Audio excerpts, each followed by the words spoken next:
Et on commence donc avec la colère de ces Marseillais qui habitent juste à côté des Baumettes. Avec l'agrandissement de la prison, ces riverains assurent qu'il y a plus de nuisances, des hurlements, des feux d'artifice, parfois même le bruit des drones.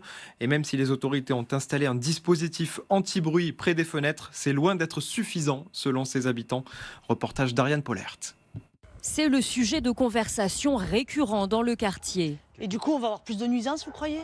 De jour comme de nuit, différents bruits rythment le quotidien des habitants. Malgré le fait que on soit sur la colline, on entend quand même, bon alors c'est par phase, hein, énormément les nuisances des prisonniers quoi, qui crient, qui s'insultent, on les entend bien quoi. Hein.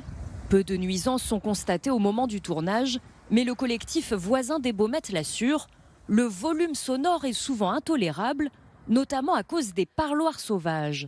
C'est des gens qui se mettent devant chez vous, qui hurlent pour communiquer avec les détenus qui sont dans la prison. Alors il y a des fois, c'est pas méchant, hein, ils font leurs déclarations, je t'aime, mon amour, ceci, mais bon, on n'a pas besoin d'avoir des hurlements de ce genre devant la maison. Hein. Des brises-vues et des habillements de fenêtres anti-bruit ont été installés.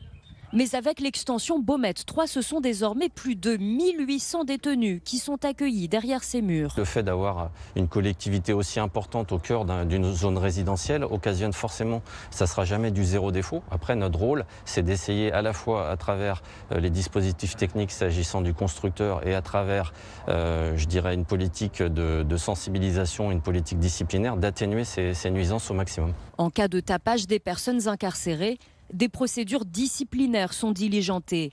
Des transferts peuvent également être exigés. Des mesures insuffisantes selon le collectif de riverains qui s'apprête à écrire au garde des Sceaux.